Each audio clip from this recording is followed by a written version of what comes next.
Muslim ಮೂಲಕ್ಕೆ ಸರ್ಕಾರ ಯಾರು ಓಲೈಕೆ ರಾಜಕಾರಣ ಮಾಡುವಂಥ ಪ್ರಶ್ನೆ ಬರುವುದಿಲ್ಲ. ಯಾರು ಇಲ್ಲೀಗಲ್ ಎನ್ಕ್ರೋಚ್ಮೆಂಟ್ ಮಾಡಬಾರ್ದು. ಇಲ್ಲೀಗಲ್ ಎನ್ಕ್ರೋಚ್ಮೆಂಟ್ ಮಾಡೋರಿಗೆ ನಾವೇನು ಗಿಫ್ಟ್ ಕೊಡೋಕ್ಕೆ ನಾವು ರೆಡಿ ಇಲ್ಲ. ಅವ್ರ ಮೇಲೆ ಯಾರು ಮಾಡಿದ್ದಾರೋ ಅದಕ್ಕೆಲ್ಲ ಕೆಲವೆಲ್ಲ ದುಡ್ಡು ಕಲೆಕ್ಟ್ ಮಾಡಿದ್ರು ಮತ್ತೊಂದು ಅಂತ ಹೇಳಿ ಅಲ್ಲಿ ಕೆಲವೆಲ್ಲ ಸ್ಟೇಟ್ಮೆಂಟನ್ನು ಕೊಟ್ಟಿದ್ದಾರೆ. ಕೆಲವು ಮಾನವೀಯತೆ ದೃಷ್ಟಿಯಿಂದ ನಮ್ಮ ಗೌರ್ಮೆಂಟನ್ನು ಒಂದು ಸ್ಕೀಮ್ ಇದೆ, ಏನು ಮುಖ್ಯಮಂತ್ರಿ ಹೌಸಿಂಗ್ ಸ್ಕೀಮ್ ಅಂತ ಒಂದು ಸ್ಕೀಮ್ ಇದೆ. ಅದರಲ್ಲಿ ಅಕಸ್ಮಾತ್ ಎಲಿಜಿಬಲ್ ಇತ್ತು ಅಂತಂದರೆ ಕೆಲವುದು ನಮ್ಮವರು ಹಿಂದೆ ಕೆಲವು ಭಾಗದಲ್ಲಿ ವಾರ್ಡ್ಗಳಲ್ಲಿ ಹಕ್ಕುಪತ್ರ ಕೊಟ್ಟಿದ್ರು ಅಂತ ಹೇಳ್ತಾ ಇದ್ದಾರೆ. ಅದನ್ನೆಲ್ಲ ಎಕ್ಸಾಮಿನ್ ಮಾಡೋಕ್ಕೆ ಹೇಳಿದ್ರು. ಜನರ ಹೊರಗಡೆಯಿಂದ ಬಂದವರು ಹೊಸದಾಗೂ ಸೇರ್ಕೊಂಡಿದ್ದಾರೆ.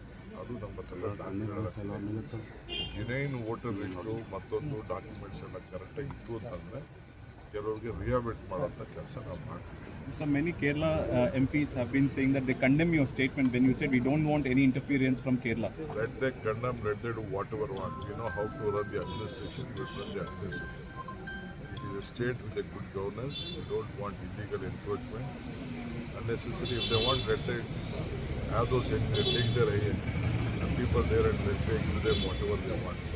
They have not whatever they had promised earlier to the various people, including at the time of disaster, nothing they have done. But we know how to handle our people. ಅಲ್ಲ sir, ಎರಡು ವಿದೇಶಾಂಗ ಸಚಿವರು ಸಹ ಇದರ ಬಗ್ಗೆ ಮಾತನಾಡಿರೋದು. ಕೋಗಿಲು ವಿಚಾರದಲ್ಲಿ ಪಾಕಿಸ್ತಾನದ ವಿದೇಶಾಂಗ ಸಚಿವರು ಸಹ ಅದನ್ನು ಪ್ರಸ್ತಾಪ ಮಾಡ್ತಾ ಇರೋದು.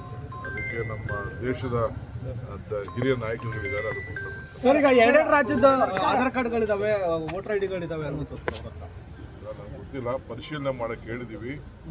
ನಮ್ಮ ಹೌಸಿಂಗ್ ಡಿಪಾರ್ಟ್ಮೆಂಟ್ ಅವರು ಪ್ರತಿಯೊಂದನ್ನು ತೆಗೆದು ನೋಡ್ತಾರೆ. ಜನೂನ್ ಇದ್ರೆ ಮಾತ್ರ ಮನೆ ಕೊಡೋದು ಸರ್. ಈಗ original genuine voter list, local address. Sir, ಅಕ್ರಮವಾಗಿ ಯಾರೆಲ್ಲ ಮನೆ ಕಟ್ಟಿದ್ರು ಅವರಿಗೆ ಎಲ್ಲೂ ಕೂಡ ಜಾಗ ಕೊಡಲ್ಲ ಅನ್ನುವಂಥದ್ದು ಸರ್ಕಾರದಿತ್ತು. ಯಾರು ಕೂಡ ಅಕ್ರಮವಾಗಿ ಕಟ್ಕೊಳ್ಬಾರ್ದು ಅಂತ. ಈಗ ಅಕ್ರಮವನ್ನ ಸಕ್ರಮ ಮಾಡಿದಂತೆ ಅಕ್ರಮನ ಸಕ್ರಮ ಮಾಡಲ್ಲ ನಾವು. ಜಿನೈನ್ ಯಾರು ಬಡವರು ಮನೆ ಇಲ್ಲದೆ ಇದ್ದು ಏನಾದ್ರು ಒಂದು ದಾಖಲೆಗಳು ಕರೆಕ್ಟ್ ಆಗಿತ್ತು ಅದನ್ನ ಮಾತ್ರ ಅದಕ್ಕೆ ಪರಿಶೀಲನೆ ಮಾಡ್ತೀವಿ ಅಂತ ಹೇಳ್ತಾರೆ.